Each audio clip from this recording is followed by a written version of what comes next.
All right, next slide, please. So I'm joined by two of my colleagues from Save the Children on the ProWash Award. We have Nicole Weber, who is the Acting Program Director for ProWash, and Jude Cobbing, the Senior Specialist for Water Infrastructure and Governance.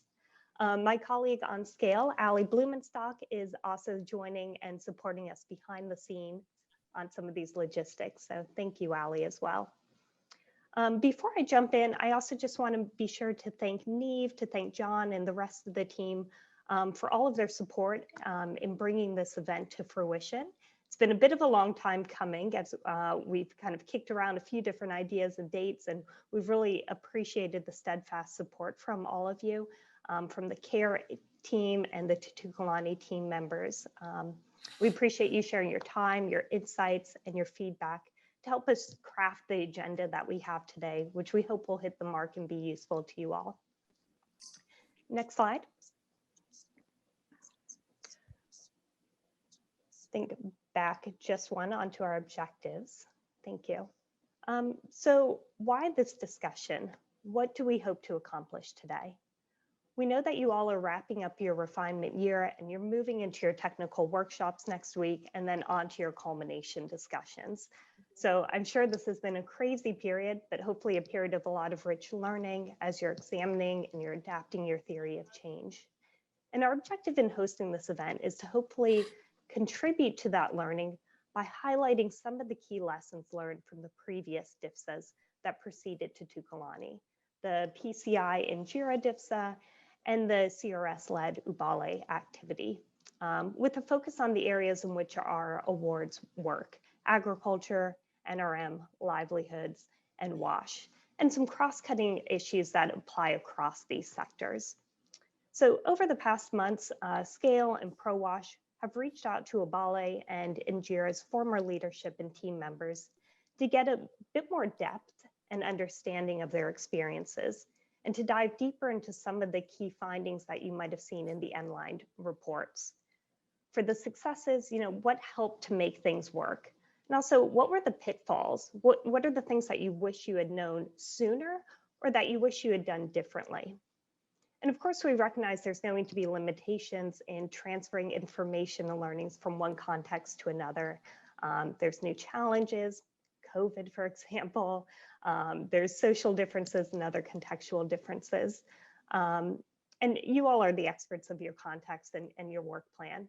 But we hope by highlighting some of these challenges and these common pitfalls that you'll step into the technical workshops and the culmination with maybe a bit more food for thought to complement the findings of your studies, to potentially add some new considerations or additional angles. And we hope to send you along as well with a few resources and tools that might provide guidance in your next steps of implementation. All right, next slide, please.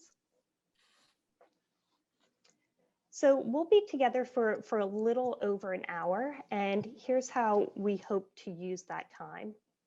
Following some initial logistics, we'll go into 30-minute sector-specific breakout groups for agriculture, watershed management, and WASH.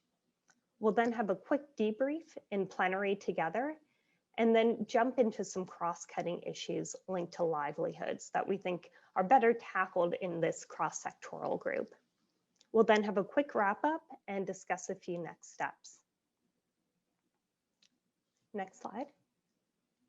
So now a few logistics. If you can and you're comfortable, can everyone please activate their cameras so that we can see one another? We're not a huge group, so it'd be great to be able to interact a bit more personally. So thank you. Wonderful to see your faces. Thank you, everyone. And I know we're all quite familiar with Zoom etiquette by now, but just a reminder to please keep yourself muted unless you're speaking, or go off mute if you'd like to add something, or even physically raise your hand if your camera is on, and we'll call on you to chime in. So we really hope that this will be an interactive session, both in terms of us speaking together, but also we're going to use a collaborative document so that we can keep track of our notes and our conversation as we go. So I'm going to turn everyone's attention now to the chat box. And Allie or Nicole, if one of you could please drop the Google Doc link into our chat. And everyone, please click on that link and open that up.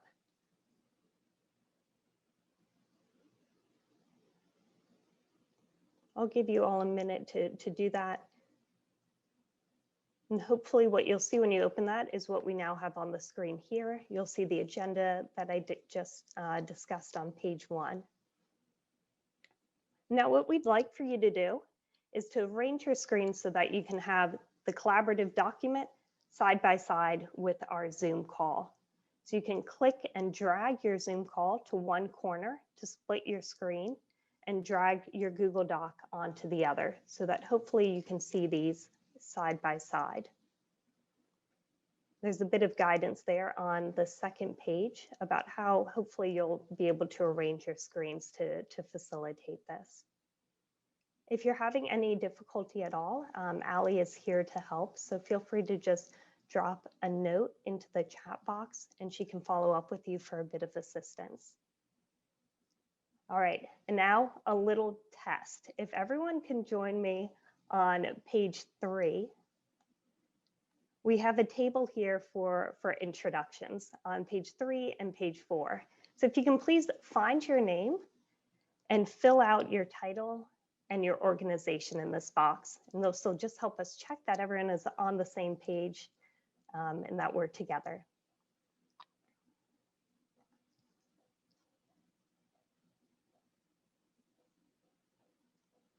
And again, if you're having any trouble accessing this, just drop a note into the chat box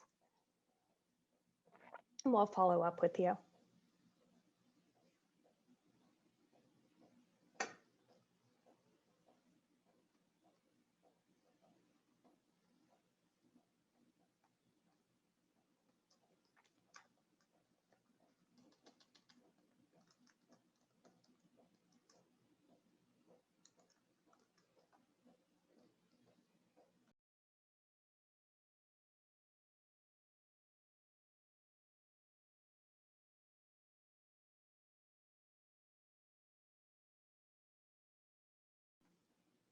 All right, I think we're just a few people shy of our full attendee list.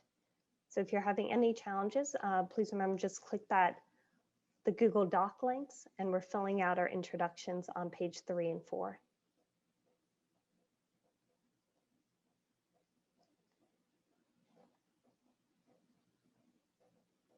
Great, it looks like most people have now done that. I see the cursor slowing down.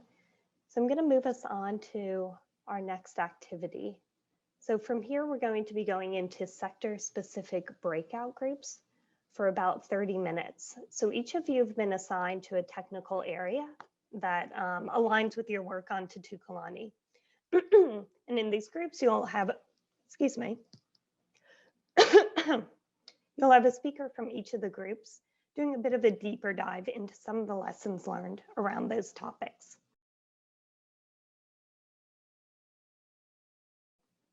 Pardon me.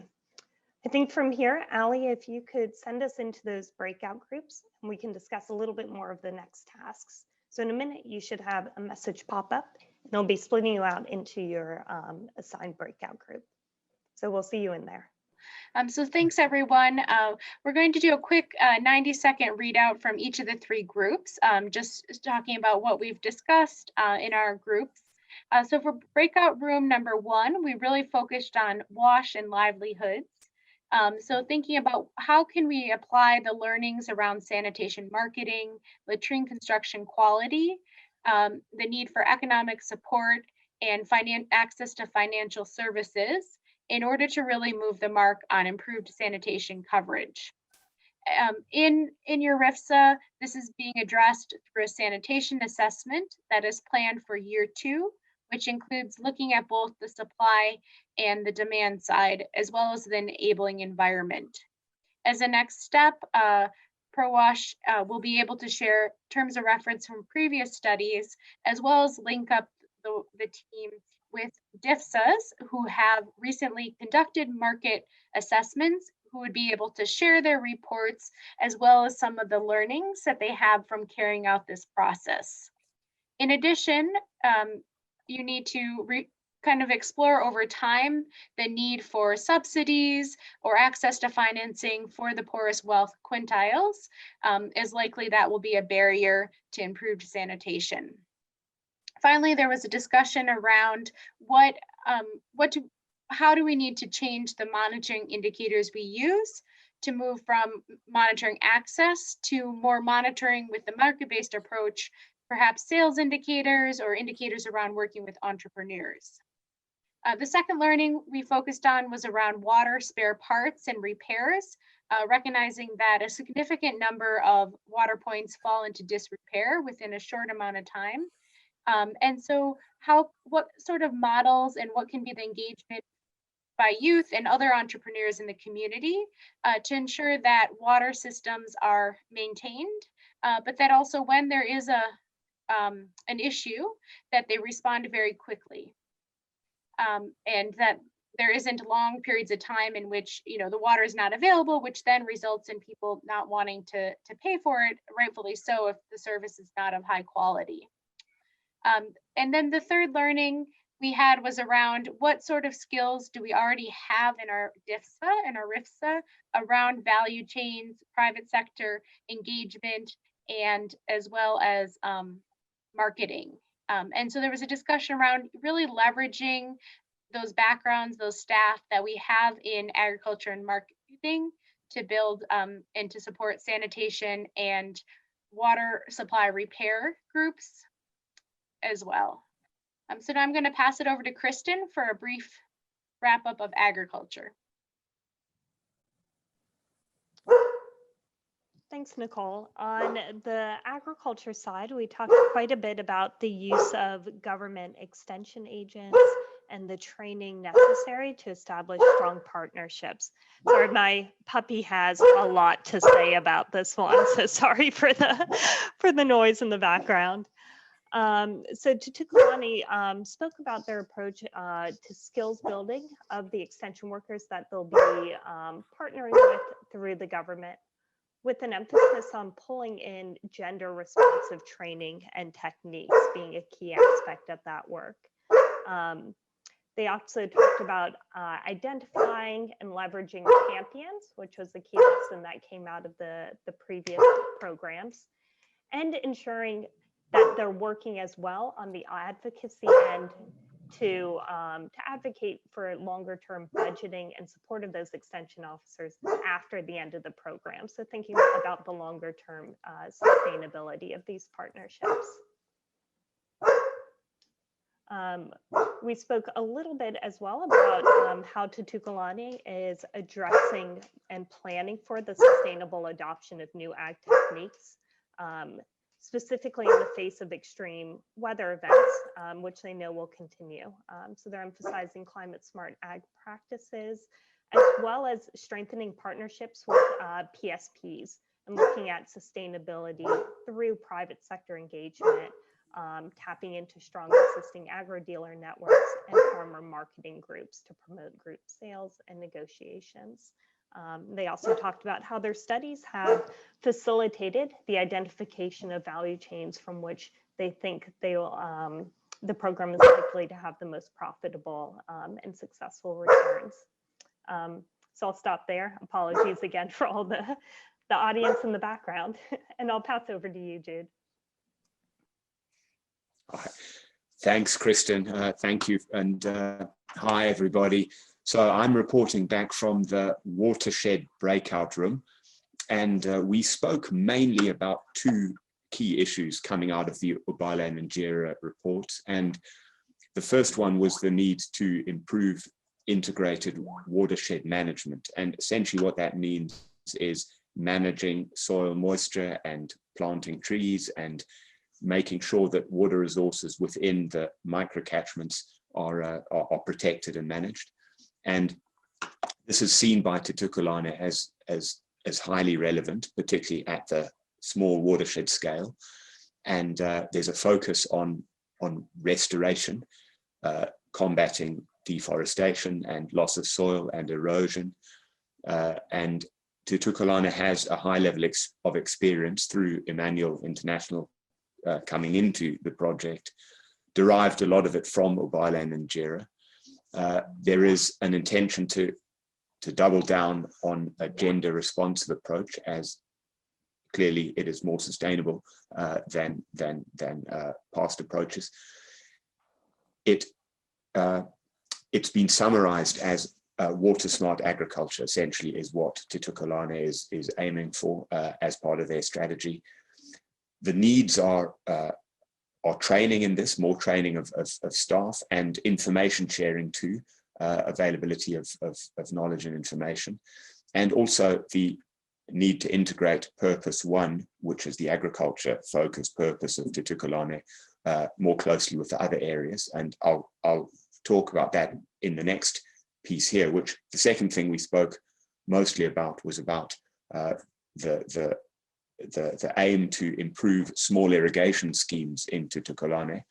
And coming out of learning from Obalan and Jera, it is seen not only as something that's crucial to food security and to economic activity, but also to involve the youth, who are seen as a disengaged group.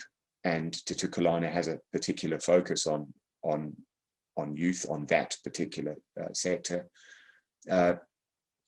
We spoke a little bit also about the opportunities, business opportunities for youth, particularly around provision of irrigation, spare parts supply, and supply chains, which ties into some of the learnings that Kristen and Nicole were discussing. Essentially, this also ties into the whole issue of soil moisture management and agricultural improvement. So into that first learning topic as well. So we spoke, our third learning issue was on the issue of poor water quality at water points, and as Titukulane goes forward to rehabilitate water points, and as Nicole mentioned, there's a very high failure rate only a few years after implementation. And this is something that perhaps Titukulane does need to focus a little bit on, we thought in the breakout room, because it's possible that there is a quick win involved here in rehabilitation and restoration. Well aprons and margins could be worked on or concentrated on as a way of preventing water deteriorations of water quality around water points. And the needs there are around water quality assessments. How do we know what the water quality is in some of these points, and is that something that's measurable, and what kinds of support services might be required there to get a clear picture of that. And also it's possible finally that some of these sources will need to be decommissioned. They're not remediable, and there's that decision that needs to be taken too. So those are the areas that we talked about in the watershed breakout room. It strikes me, and I'm sure it does all of you, how closely they relate to some of the other themes, and you know, how in many cases we're talking about systemic issues that cut across numerous of the breakout areas, and you know, working on one will help us work on others. Thank you. That's all I have to say. Great. Thank you so much, Jude. So now we, you know, in each of our groups, we touch on different issues of agricultural, water resource management, and WASH. But when we looked across the N-line studies, we noted that markets and livelihoods were really cross-cutting, and that there's elements across those three breakout rooms that would be really important to discuss as a larger group. And so for that reason, we wanted to spend just about 5 minutes reflecting on a few different learnings from the N-lines. The first one is that it was noted that the RFSA promoted sustainable uses of natural resources, and that with climate change and with increasing stress and shocks in the environment, including cyclones, it's really critical to think from the start how we are going to manage the environment and have a sustainable approach. So the question to reflect on is what could be done to make livelihoods more drought resilient in the short term and in the medium term. And these livelihoods could be agriculture, WASH, natural resource management related, or other. But just thinking about how do we think from the start to have climate sensitive livelihood activities. The second big learning we saw that really cut across our three areas was around youth engagement. It was noted in evaluations that there was really limited youth engagement in these income generating and livelihood activities. And there was limited interest then for youth to participate in some of these clubs because they didn't see, why should I participate in a club if I don't have access to economic activities? So we need to really explore both agricultural and non-agricultural income generating opportunities for youth, such as WASH marketing, small and medium irrigation schemes, and other livelihood opportunities. So how can your RFSA support innovative and sustainable income generating opportunities for youth related to these three sectors? And then finally, a large learning, which we mentioned, was that really financial institutions and access to financing takes a long time to set up and to build. And in the RFSAs, the previous RFSAs, they really started this late. And so by closeout, it wasn't a functioning system that would be ensured to be sustainable. So how can you support financial institutions for agriculture, natural resource management, and WASH, but making sure that this is done early on in the program? So we wanted to give you about 5 minutes to just put down your thoughts directly in this table. What can you do as a short-term action and what can you do as a medium-term action to really apply these learnings across your different technical areas to set yourself up for success? Kristen, did you want to add anything on these? No, nothing on my end. Just to say that given time, I think it'll be more of a flash activity and that hopefully this will be food for thought, kind of moving into next week's activities. So, I would say, just jot down some notes and hopefully it's the start of a conversation.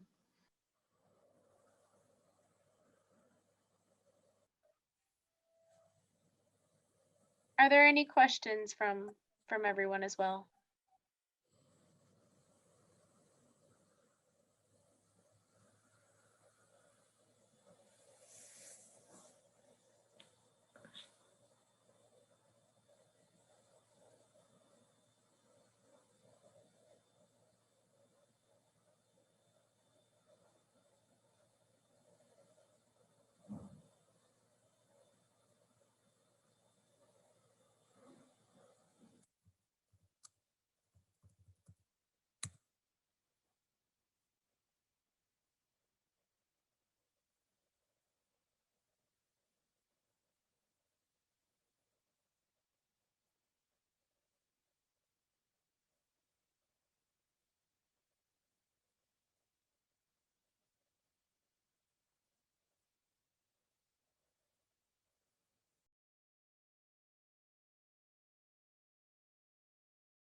Great. I know many of you are still writing in things in the table, but we really see this as a first step, and we encourage you next week and even prior to that to continue to drop in some actions. So it looks like, using the post-project evaluations to understand how the livelihood approaches were susceptible to drought and flooding, and then use it to help inform and design your approach. It looks like there's some collaboration that is underway to identify funding and research. There's ideas around ensuring climate smart agriculture and private sector engagement, using spatial data and information on watershed and regional water resources, and then looking at what are the well drilling specifications to incorporate increased drought patterns and climate change impacts. When it comes to how can you support innovative and sustainable income generation opportunities for youth related to ag, WASH, and NRM, we need to look closer at what are the constraints on current spare parts and supply chain in southern Malawi, what designs best favor local part and local maintenance, and ensure that youth have opportunities for fast cash market opportunities, and identify ways that youth have succeeded, and to highlight these cases and to encourage others to also undertake some of these economic opportunities. We can also explore the potential of solar power and small irrigation, especially in areas where no other energy sources are easily available. When it comes to financing institutions, looking at youth skill development, linking VSL to the financing of on-farm and off-farm activities, and really basing this on the value chain studies, looking at youth teams and women's self-help groups, and including safety net approaches. And then medium term is really negotiating formal access to finance for expanding business plans. Which is an excellent point, and we would encourage you to start those conversations very early on negotiating formal access so that can be built out over time as part of your RFSA. So with that, I want to again thank everyone for your participation in the breakout rooms. I know we had a limited amount of time, but very fruitful discussions. Each of these learning questions we could dedicate a year or at least a day to, right? If we really wanted to dive in deeper, maybe even a year or several years. These are, I think, all PhD thesis topics potentially. And so I'd encourage you to think of this as kind of the first step in many conversations that you'll continue. As I mentioned in our breakout room, unfortunately, since ProWash and Scale are funded by the Title II funding under USAID, we can share resources with you, we can invite you to our webinars and larger group activities, but it's challenging for us to provide one-on-one training support to your RFSA. But that being said, please reach out to us, and as I mentioned, we'll be sharing lots of resources, and we're able to link you up with other RFSAs who have experience in many of these areas and who are further along in their RFSA. And I know from speaking, for example, having the DRC RFSA speak to the Burkina Faso one, they're in year 5 or so of sanitation marketing. The other one is in year 3. That was an opportunity for them to say, look, this is what we learned. These are some mistakes we made. Don't make these mistakes, try it differently. And so that's one way that we can really support, is encouraging and making those connections for you with peers in WASH and ag and natural resource management. So thank you, everyone. Thanks to the colleagues also for all of the prep beforehand. And before we close, I just want to give it over to Neve, if you'd like to say anything about this event or as well as next steps. Yeah, thanks a lot, Nicole and colleagues. I think this is really a great opportunity for Titukulane, to have this condensed, learning on these 3 thematics from Ubale and Dengira. And I would say this come really on time, because we are now working on, the findings from our studies, to include that in our prep, to include that in our, to discuss further with BHA during the culmination workshop. Definitely, those are very fruitful, very interesting insights. we may need, of course, time is never enough for this kind of learning event. So probably we will get back. I don't know how is it possible. If we have further questions, further, things we want to raise up, maybe we will reach out through Andrew Patterson from our CARE USA colleague for that. Yeah, so again, thank you very much for organizing this learning session. Very, very useful for Titukulane. And I know that BHA also is really looking for Titukulane, to pick from the learning from the previous DFSA. So thanks a lot. And then, yeah, on behalf of my team, thank you very much.